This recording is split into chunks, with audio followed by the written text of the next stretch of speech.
Hello students, আজ আবারও একটি নতুন প্র্যাকটিস সেট নিয়ে চলে এসেছি। এই প্র্যাকটিস সেটে বাছাই করা কিছু প্রশ্ন রেখেছি যেগুলি আপকামিং সমস্ত এক্সামে কিন্তু হেল্পফুল হবে। শুরু করছি আজকের আলোচনার প্রথম প্রশ্ন। ভারতের প্রথম মহিলা বিশ্ববিদ্যালয় কে প্রতিষ্ঠা করেন? অর্থাৎ ভারতে প্রথম ওমেন্স ইউনিভার্সিটি কে প্রতিষ্ঠা করেছিল? অপশন হচ্ছে অ্যানি বেসান্ত, নাকি পণ্ডিত রামাবাই, নাকি দ্বন্দ্ব কেশবা কার্বে, নাকি সরলা দেবী। আরো একবার বলছি অপশনগুলো, অ্যানি বেসান্ত, নাকি পণ্ডিত রামাবাই, নাকি দ্বন্দ্ব কেশবা কার্বে, নাকি সরলা দেবী। পারবি কেউ? দ্বন্দ্ব কেশবা কার্বে। আচ্ছা, দ্বন্দ্ব কেশবা কার্বে কোথায় এটা করেছিল এই মহিলা বা ওমেন্স ইউনিভার্সিটিটা? মুম্বাই। আচ্ছা, 1916 সালে দ্বন্দ্ব কেশবা কার্বে সর্বপ্রথম ভারতে ওমেন্স ইউনিভার্সিটি বা মহিলা বিশ্ববিদ্যালয় স্থাপন করলো। তার নাম কি ছিল? না শ্রীমতী নাথিবাই দামোদর থাকরাসে। তাহলে ইউনিভার্সিটির নাম কি? শ্রীমতী নাথিবাই দামোদর থাকরাসে। কেন করেছিল? না সে নারী শিক্ষার জন্য কিন্তু তার এই মহান উদ্যোগটা। আচ্ছা, এবার পণ্ডিত রামাবাই থেকে কিছু জেনে নিই। পণ্ডিত রামাবাই কেন বিখ্যাত? না তিনি সারদা সদন প্রতিষ্ঠা করেছিল। কোথায় করেছিল? সে মুম্বাইতেই করেছিল। সারদা সদনটা কি? না যুবতী সদ্য বিবাহিত যে সমস্ত বিধবা মেয়ে রয়েছে তাদেরকে নিয়ে কিন্তু তিনি একটি স্কুল তৈরি করেছিল বা বিদ্যালয় করেছিল এবং তার নাম দিয়েছিল সারদা সদন। তাহলে পণ্ডিত রামাবাই কি করেছিল? মুম্বাইয়ে সারদা সদন নামক একটি বিদ্যালয় স্থাপন করেছিল। আর দ্বন্দ্ব কেশবা কার্বে মুম্বাইতে সর্বপ্রথম ভারতের ওমেন্স ইউনিভার্সিটি বা মহিলা বিশ্ববিদ্যালয় কিন্তু স্থাপন করেছিল। আচ্ছা, নেক্সট প্রশ্ন। সংস্কৃত ভাষায় রচিত রোম্যান্টিক গদ্য দশকুমার চরিতমের রচয়িতা কে ছিলেন? অর্থাৎ তাহলে এখানে প্রশ্ন আসতে পারে যে দশকুমার চরিতম যে তোর গদ্যটা এটা কোন ভাষায় রচিত? সংস্কৃত ভাষা। এখান থেকেও প্রশ্ন আসতে পারে। তাহলে দশকুমার চরিতম যে গদ্যটা সেটা কিন্তু সংস্কৃত ভাষায় রচিত। আর কে রচনা করেছিল? অপশন বলছে কালিদাস, নাকি দণ্ডি, নাকি ভাস, নাকি শুদ্ধক। বল। দণ্ডি করেছিল দশকুমার চরিতম। দশকুমারের দ আর দণ্ডিরও দ হলো। তাহলে দশকুমার চরিতম গদ্যটি কে রচনা করেছে? দণ্ডি, যিনি কি কার সভাকবি ছিল? দ্বিতীয় নরসিংহ দেবের সভাকবি ছিল। আচ্ছা, আর অপশন কি কি আছে? নরসিংহ বর্মন। আমি নরসিংহ কি বললাম? নরসিংহ দেব বললাম। দ্বিতীয় নরসিংহ বর্মনে কিন্তু সভাকবি ছিল। আচ্ছা, আর বলছে কালিদাস। কালিদাস কোন সময় ছিল? দ্বিতীয় চন্দ্রগুপ্ত। দ্বিতীয় গুপ্ত যুগেরই দ্বিতীয় চন্দ্রগুপ্ত সময় কিন্তু কালিদাস ছিল। আচ্ছা, দ্বিতীয় চন্দ্রগুপ্ত নবরত্ন ছিল না, তার মধ্যে একজন রত্ন ছিল কিন্তু কালিদাস। আচ্ছা, কালিদাসের লেখা প্রথম কাব্যের নাম কাব্য ঋতু সংহার। আর কালিদাস রচিত প্রথম নাটক মালবিকা অগ্নিমিত্র। কাব্য বললে ঋতু সংহার, হ্যাঁ, আর নাটক বললে মালবিকা অগ্নিমিত্র হলো। আচ্ছা, এবার আসি ভাস। ভাস কি লিখেছে? প্রথম স্বপ্ন বাসব দত্তা। স্বপ্ন বাসব দত্তা কে রচনা করেছে? ভাস। আর আছে শুদ্ধক। শুদ্ধক কি রচনা করেছে? মিচ্ছকটিকম, যার কথার অর্থ হচ্ছে কি মাটির তৈরি ছোট গাড়ি। তাহলে মিচ্ছকটিকম কথার অর্থ হচ্ছে মাটির তৈরি ছোট গাড়ি। আচ্ছা, নেক্সট প্রশ্ন। নিচের কোন ফসলের জন্য পলি মাটিতে প্রচুর পরিমাণে জলের প্রয়োজন হয়? গোদা বাংলায় বলছে, চারটে অপশন দিয়েছে, তার মধ্যে কোন ফসলের জন্য প্রচুর পরিমাণে জলের প্রয়োজন হয়? অপশন বলছে চা, নাকি আখ, নাকি ধান, নাকি তুলা। বল। ধান চাষের জন্য গড়ে কিন্তু 150 থেকে 200 সেন্টিমিটার বৃষ্টিপাতের প্রয়োজন। আচ্ছা, আর চা কি ধান গবেষণাগার কোথায় রয়েছে? কেন্দ্রীয় ধান গবেষণাগার কটক। আর পশ্চিমবঙ্গের ধান গবেষণাগার হুগলির চুঁচুড়া। আর কেন্দ্রীয় অর্থাৎ আন্তর্জাতিক ধান গবেষণাগার ম্যানিলা। আচ্ছা, চা গবেষণাগার কোথায় রয়েছে? আমাদের অসমের জোরহাটে টোকলাই চা গবেষণা কেন্দ্র। আচ্ছা, আখ গবেষণাগার কোথায় রয়েছে? উত্তরপ্রদেশের লখনৌ। আচ্ছা, লখনৌ কোন নদীতে অবস্থিত? গোমতী বা গোমতী নদীর তীরে অবস্থিত। আচ্ছা, তুলার গবেষণাগার কোথায় রয়েছে? নাগপুর, মহারাষ্ট্রের নাগপুর। আচ্ছা, নাগপুরকে কি বলা হয়? কমলা লেবু শহর, তাই তো? তাহলে ধান চাষের জন্য কিন্তু সবচেয়ে বেশি জলের প্রয়োজন হয়। আর আমরা চা চাষ বা কফি চাষের সময় কি দেখেছিলাম?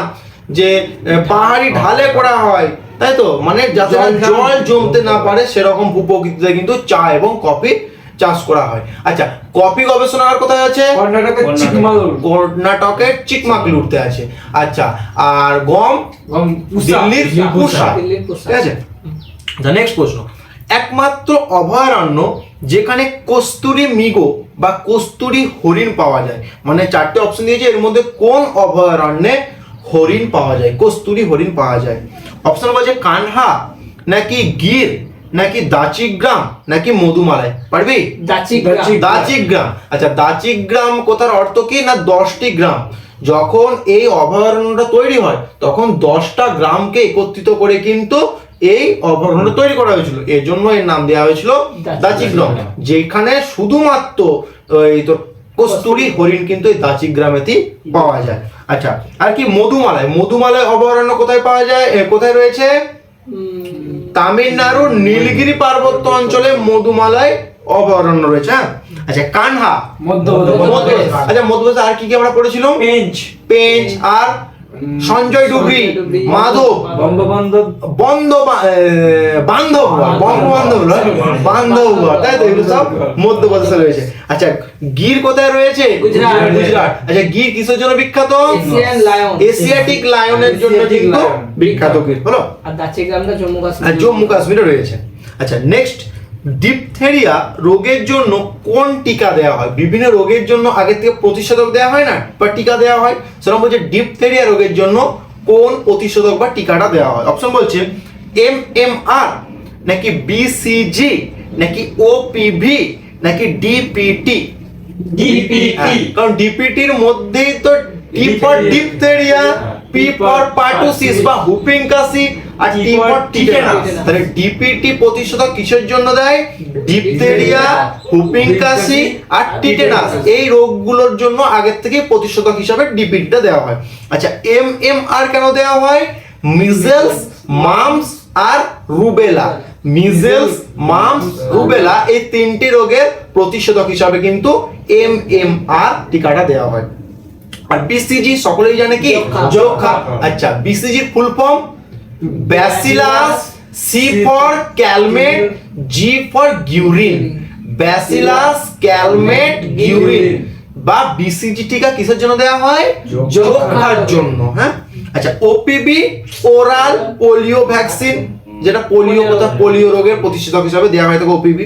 আচ্ছা, নেক্সট প্রশ্ন, সম্ভবত মাইকোব্যাকটেরিয়াম টিউবারকুলোসিস যক্ষা রোগের জীবাণু না। হ্যাঁ, মাইকোব্যাকটেরিয়াম টিউবারকুলোসিস হচ্ছে যক্ষা, আর মাইক্রোব্যাকটেরিয়াম লেপ্টোসি হচ্ছে কুষ্ঠ, তাই তো, এগুলো কিন্তু ব্যাকটেরিয়া ঘটিত রোগ। আচ্ছা, আর ওপিভিটা কি? ভাইরাস ঘটিত। ওরাল না, ওপিভি ভাইরাস, পোলিও ভাইরাস, তাই তো, ওপিভিটা হচ্ছে বা পোলিওটা একটা ভাইরাস ঘটিত রোগ। আচ্ছা, নেক্সট প্রশ্ন, জাতীয় পতাকা ও জাতীয় সঙ্গীতের প্রতি যে শ্রদ্ধাশীল হতে হয় সকলকে আমাদের, সেটা ভারতীয় সংবিধানের কোন অংশের মধ্যে রয়েছে? অপশন বলছে মৌলিক কর্তব্য, নাকি মৌলিক অধিকার, নাকি রাষ্ট্রীয় নীতির নির্দেশমূলক নীতি বা ডিপিএসপি, নাকি কোনোটি নয়। জাতীয় সঙ্গীতে হলে আমাদের জাতীয় সঙ্গীত বল বা জাতীয় পতাকা প্রতি আমাদের শ্রদ্ধাশীল হতে হয়, তাই তো, এটা কোন পার্টের মধ্যে রয়েছে বা কোন অংশের মধ্যে রয়েছে? পারবি? মৌলিক কর্তব্য। আচ্ছা, মৌলিক কর্তব্য বর্তমানে ভারতীয় সংবিধানে কটা রয়েছে? 11টা। আগে কটা ছিল? 10টা। 2002 সালে 86তম সংবিধান সংশোধনের মধ্য দিয়ে কিন্তু একটি মৌলিক কর্তব্য অ্যাড হয়। সেই মৌলিক কর্তব্যটা কি না 6 থেকে 14 বছর বয়সী সমস্ত শিশুদেরকে কিন্তু বাধ্যতামূলক কিন্তু শিক্ষাদান করতে হবে, ঠিক আছে, বা শিক্ষাদান দিতে হবে। এটা হচ্ছে কি লাস্ট বা 11তম মৌলিক কর্তব্য, যেটা 2002 সালে 86তম সংবিধান সংশোধনের মধ্য থেকে উঠে আসে। আচ্ছা, এই যে মৌলিক কর্তব্য বা ফান্ডামেন্টাল ডিউটিস, এটা কোন দেশ থেকে নিয়ে আসা হয়েছে? সোভিয়েত রাশিয়া থেকে নিয়ে আসা হয়েছে, তাই তো। আচ্ছা, এবার আসি মৌলিক কর্তব্য। মৌলিক কর্তব্য কোন দেশ থেকে নেওয়া? মৌলিক অধিকার, মৌলিক অধিকার কোন দেশ থেকে নেওয়া আসা হয়েছে? আমেরিকা যুক্তরাষ্ট্র থেকে নেওয়া হয়েছে। আচ্ছা, মৌলিক অধিকার বর্তমানে কয়টি রয়েছে? 6টি। আগে 7টা ছিল, সম্পত্তির অধিকারটাকে কিন্তু বাদ দিয়ে সেটা একটা লিগাল রাইটস বা আইনি অধিকারের মধ্যে দেওয়া হয়েছে। তাহলে 6টা কি কি মৌলিক অধিকার? প্রথম হচ্ছে সাম্যের অধিকার, 2 হচ্ছে স্বাধীনতার অধিকার, 3 হচ্ছে শোষণের বিরুদ্ধে অধিকার, আর হচ্ছে কি ধর্মীয় অধিকার, তারপরে হচ্ছে শিক্ষা ও সংস্কৃতি সংক্রান্ত অধিকার, আর 6 বলা হচ্ছে সংবিধান প্রতিবিধানের অধিকার, সাংবিধানিক প্রতিবিধানের অধিকার। তাহলে বর্তমানে 6টি মৌলিক অধিকার রয়েছে আর 11টি মৌলিক কর্তব্য রয়েছে। হলো। আচ্ছা, ডিপিএসপিটা কোথা থেকে নেওয়া হয়েছে? বা directive principal of state policy কোথা থেকে? আয়ারল্যান্ড থেকে। আচ্ছা, আয়ারল্যান্ড থেকে আরেকটা জিনিস নেওয়া হয়েছিল কি, রাষ্ট্রপতি নির্বাচন করতে গেলে যে নির্বাচনের পদ্ধতি বা ইলেকটোরাল কলিজিয়াম, এই কনসেপ্টটাও কিন্তু আয়ারল্যান্ড থেকে নেওয়া হয়েছিল। আচ্ছা, নেক্সট প্রশ্ন, ভারতের প্রথম বা স্বাধীন ভারতের প্রথম প্রতিরক্ষা মন্ত্রী কে ছিলেন, বা স্বাধীন ভারতের প্রথম ডিফেন্স মিনিস্টার কে ছিলেন? অপশন বলছে আর কে সম্মুখম চেট্টি, নাকি বলদেব সিং, নাকি অমৃত কাউর, নাকি জন মাথায়? বলদেব সিং। তাহলে স্বাধীন ভারতের সর্বপ্রথম প্রতিরক্ষা মন্ত্রী বা ডিফেন্স মিনিস্টার কে ছিল? বলদেব সিং। আর বর্তমানে কে আছে প্রতিরক্ষা মন্ত্রী? রাজনাথ সিং। তাহলে প্রতিরক্ষা মানে সিং, আমরা জানি কি সিং মানে শিখ সম্প্রদায় ছাড়া কিন্তু প্রতিরক্ষা কেউ দিতে পারবেনি। তাহলে ভারতের স্বাধীন ভারতের প্রথম প্রতিরক্ষা বললে সেটাও সিং টাইটেল, আর এখনো কিন্তু সিং। আচ্ছা, আর কে সম্মুখম চেট্টি কি ছিল? না স্বাধীন ভারতের প্রথম ফিনান্স মিনিস্টার বা অর্থমন্ত্রী। তাহলে স্বাধীন ভারতের প্রথম অর্থমন্ত্রী কে ছিল? আর কে সম্মুখম চেট্টি। বর্তমানে কে রয়েছে? নির্মলা সীতারামন। আচ্ছা, অমৃত কাউর কি ছিল? রাজকুমারী অমৃত কাউর না স্বাধীন ভারতের প্রথম হেলথ মিনিস্টার বা স্বাস্থ্যমন্ত্রী ছিল, তাই তো? এখন বর্তমানে কে আছে? জেপি নাড্ডা। জেপি নাড্ডা বর্তমান ভারতের স্বাস্থ্যমন্ত্রী। আচ্ছা, জন মাথায় প্রথম রেলমন্ত্রী, আর এখন কে আছে রেলমন্ত্রী? অশ্বিনী বৈষ্ণব। আচ্ছা, নেক্সট প্রশ্ন, সুন্দরবনকে ওয়ার্ল্ড হেরিটেজ সাইট হিসাবে যে ঘোষণা করা হয়েছে, আমরা জানি সুন্দরবন কি একটা ওয়ার্ল্ড হেরিটেজ সাইট বা বিশ্ব বৈচিত্র্যের একটা স্থান। সেটা কিসের জন্য দেওয়া হয়েছে সুন্দরবনকে? অপশন বলছে টাইগার রিজার্ভ বা ব্যাঘ্র প্রকল্প, নাকি সুন্দরী গাছ, নাকি ম্যানগ্রোভ অরণ্য, নাকি জীববৈচিত্র্য? ম্যানগ্রোভ অরণ্যের জন্য, তাই তো? আমরা জানি যে গঙ্গা ব্রহ্মপুত্র যে ডেল্টা বিশ্বের বৃহত্তম কি ম্যানগ্রোভ অরণ্য। এছাড়া আরো রয়েছে মহারাষ্ট্রের তো রত্নপুর এসব হ্যানত্যান রয়েছে। যতগুলো ম্যানগ্রোভ অরণ্য রয়েছে পৃথিবীতে বা মানে ভারতে বা পৃথিবীতে, সর্ববৃহৎ হচ্ছে কি গঙ্গা আর যমুনার ডেল্টা বা গঙ্গা ব্রহ্মপুত্র ডেল্টা। হ্যাঁ, ওখানে যে ম্যানগ্রোভ অরণ্যের জন্যই কিন্তু সুন্দরবনকে ওয়ার্ল্ড হেরিটেজ সাইটে স্বীকৃতি দেওয়া হয়েছে। কত সালে দেওয়া হয়েছে? 1987। তাই 1987 সালে সুন্দরবনকে ম্যানগ্রোভ অরণ্যের জন্য ওয়ার্ল্ড হেরিটেজ সাইটে স্বীকৃতি দেওয়া হয়েছে। আচ্ছা, ম্যানগ্রোভ অরণ্যকে আরেকটা কি বলা হয়ে থাকে? হ্যালোফাইটস বলা হয়ে থাকে। জেরোফাইট কি মরুভূমিতে যে উদ্ভিদগুলো জন্মে থাকে জেরোফাইট, আর লবণাম্বু অঞ্চলের যে উদ্ভিদগুলো জন্মে থাকে হ্যালোফাইট। কি বল? বায়োফাইট। বায়োফ্রাইট না, বায়োফাইট স্যাঁতস্যাঁতে জায়গায় সম্ভবত বায়োফ্রাইটটা। তাহলে হ্যালোফাইটটা কি লবণাম্বু উদ্ভিদদেরকে বলা হয় হ্যালোফাইট। আচ্ছা, লবণাম্বু উদ্ভিদের 3টি বৈশিষ্ট্য দেখা যায়। একটা কি ঠেসমূল, ওই তো ধর সমুদ্র তীরবর্তী অঞ্চল, মাটি তো একেবারে হরহরে পাতলা একেবারে, তাহলে গাছগুলো দাঁড়িয়ে থাকার জন্য গাছ থেকে কি ঠেসমূল বের হয়েছে। আর একটা কি না শ্বাসমূল বা নিউ মেটাফোর, নিচে সমুদ্রের জল নোনা, তাহলে মাটির নিচে যথেষ্ট পরিমাণ অক্সিজেন থাকলেও ওই উদ্ভিদ কিন্তু ওই অক্সিজেনগুলো গ্রহণ করতে পারে না। কি হয় না মূলগুলো মাটির ওপরে উঠে যায়, দিয়ে বায়ুমণ্ডল থেকে ডিরেক্টলি অক্সিজেন শোষণ করে। এটা হচ্ছে কি শ্বাসমূল বা নিউ মেটাফোর, যেটা কি ওই সুন্দরবন তোর ম্যানগ্রোভ অরণ্য দেখা যায়। আর একটা কি জোড়ায়ুজ অঙ্কুরোদ্গম। কি হয় না এত মাটিটা লবণাক্ত, বীজটা যে পড়ে গেল, বীজ থেকে অঙ্কুর হয় তারপর গাছ হয়, ওই বীজটা যদি পড়ে যায় তাহলে কি এত লবণাক্ত যে বীজটা নষ্ট হয়ে যাবে। এর জন্য গাছে থাকাকালীনই বীজটাতে একটু অঙ্কুর বের হয়, জাস্ট মাটিতে পড়বে গাছ হয়ে যাবে। তাহলে লবণাম্বু উদ্ভিদ বা হ্যালোফাইটস উদ্ভিদের 3টি গুরুত্বপূর্ণ বৈশিষ্ট্য দেখা যায়। একটা হচ্ছে ঠেসমূল দাঁড়িয়ে থাকার জন্য, একটি শ্বাসমূল বায়ুমণ্ডল থেকে অক্সিজেন নেওয়ার জন্য, আর হচ্ছে জোড়ায়ুজ অঙ্কুরোদ্গম। হলো। আচ্ছা, এবার তাহলে ইউনেস্কো ওয়ার্ল্ড হেরিটেজ সাইটে স্বীকৃতি দিয়েছে সুন্দরবনকে কততে? 1977। আচ্ছা, 1900 তাতে 10 বছর কমিয়ে দে, 1977 কি বলেছে না ওয়াইল্ড লাইফ স্যাংচুয়ারি। তাহলে সুন্দরবনকে ওয়াইল্ড লাইফ স্যাংচুয়ারির স্বীকৃতি দেওয়া হয়েছে 1977।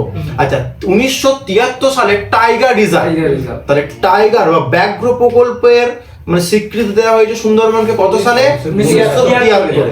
আচ্ছা, ওইদিকে আবার চলে যাব, 11 যোগ করে দেবো, 1984 জাতীয় উদ্যানের স্বীকৃতি দেওয়া হয়েছে সুন্দরবনকে, জাতীয় উদ্যানের স্বীকৃতি দেওয়া হয়েছে।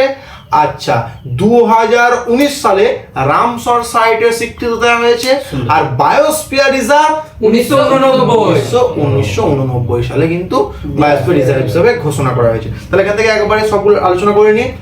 1987 ইউনেস্কো ওয়ার্ল্ড হেরিটেজ সাইট, 77 হচ্ছে বন্যপ্রাণী অভয়ারণ্য বা ওয়াইল্ড লাইফ স্যাংচুয়ারি। আচ্ছা, 73 আসছে টাইগার রিজার্ভ, 84 আসছে জাতীয় উদ্যান, 89 আসছে তোর বায়োস্ফিয়ার রিজার্ভ। আচ্ছা, ভুলে গেল না তোমার? ঠিক আছে। আচ্ছা, বায়োস্ফিয়ার রিজার্ভ 1989, আর হচ্ছে 2019 হচ্ছে রামসার সাইট। হলো। সুন্দরবন কিন্তু খুব একটা পরীক্ষার ইম্পর্টেন্ট জায়গা, এখান থেকে বিভিন্ন রকম প্রশ্ন আসতে পারে, এই সালগুলো তো আমাদেরকে ঠোঁটস্থ রাখতেই হবে। আচ্ছা, শুরু কর। 9 নম্বর প্রশ্ন, লোহায় মরিচা পড়লে লোহার ওজনের কি পরিবর্তন হয়? লোহায় যদি মরিচা পড়ে যায় তাহলে লোহার ওজনের কি পরিবর্তন হয়? অপশন বলছে বাড়ে, নাকি কমে, নাকি কোনো পরিবর্তন হয় না, নাকি বলা সম্ভব নয়। পারবে? না, বাড়ে। মরিচাটা কি না একখণ্ড লোহাকে যদি আর্দ্র বায়ুতে রেখে দিই তাহলে কি হবে? জলীয় বাষ্পের উপস্থিতিতে ওই লোহাটা অক্সিজেনের সাথে বিক্রিয়া করে কি তৈরি করবে? আয়রন অক্সাইড তৈরি করবে। ওই আয়রন অক্সাইডটাই হচ্ছে লোহার মরিচা। হলো। এর ফলে কি হয় না লোহার তোর ওজন বৃদ্ধি পায়। আর এটা কি ধরনের পরিবর্তন? রাসায়নিক পরিবর্তন। পরিবর্তন দু ধরনের হয়, একটা ভৌত পরিবর্তন, একটা রাসায়নিক পরিবর্তন। ধর কোনো একটা জিনিস তৈরি করা হলো, সেই জিনিসটাকে থেকে আবার যদি ওই জিনিসটা আমরা ট্রান্সফার করে দিতে পারি সেটা হয়ে যায় ভৌত পরিবর্তন। হ্যাঁ, আর যদি সেই জিনিসটাকে আর পরিবর্তন করতে পারি না, অর্থাৎ রাসায়নিক গঠনের পরিবর্তন হয়ে যায়, তখন সেটা রাসায়নিক পরিবর্তন। যেমন তুই ধর জলকে খুব ঠান্ডা কর, বরফ হয়ে যাবে, আবার গরম করে দে, আবার সে জল হয়ে যাচ্ছে। তার মানে কি জল থেকে বরফ, বরফ থেকে জল, কি ভৌত পরিবর্তন। কিন্তু এই যে লোহাটাকে তুই যে মরচে যদি একবার ধরিয়ে দিস বা লোহাটা যদি মরচে ধরে যায়, সেটা কিন্তু আর কোনো দিনের জন্য অবশ্যই লোহাতে আর কনভার্ট হবে না। সুতরাং রাসায়নিক গঠনের পরিবর্তন হয়ে যাচ্ছে মরিচা ধরলে, তাই লোহায় মরিচা ধরাটা কি এক প্রকার রাসায়নিক পরিবর্তনের উদাহরণ। আজকের আলোচনার শেষ প্রশ্ন, সংবিধান সংশোধনের পদ্ধতি কোন দেশ থেকে নেওয়া হয়েছে? সংবিধান সংশোধনের পদ্ধতি কোন দেশ থেকে নেওয়া হয়েছে? অপশন বলছে ইউএসএ, নাকি সোভিয়েত রাশিয়া, নাকি ব্রিটেন, নাকি দক্ষিণ আফ্রিকা। আর একবার বলছি, ইউএসএ, নাকি সোভিয়েত রাশিয়া, নাকি ব্রিটেন, নাকি দক্ষিণ আফ্রিকা। এই প্রশ্নের আনসার তোমরা কমেন্ট বক্সে কমেন্ট করে জানাবে। আর আমাদের ক্লাস আজ কেমন লাগলো তোমরা অবশ্যই কমেন্ট করে জানাতে ভুলো না। দেখা হচ্ছে নতুন ক্লাসে।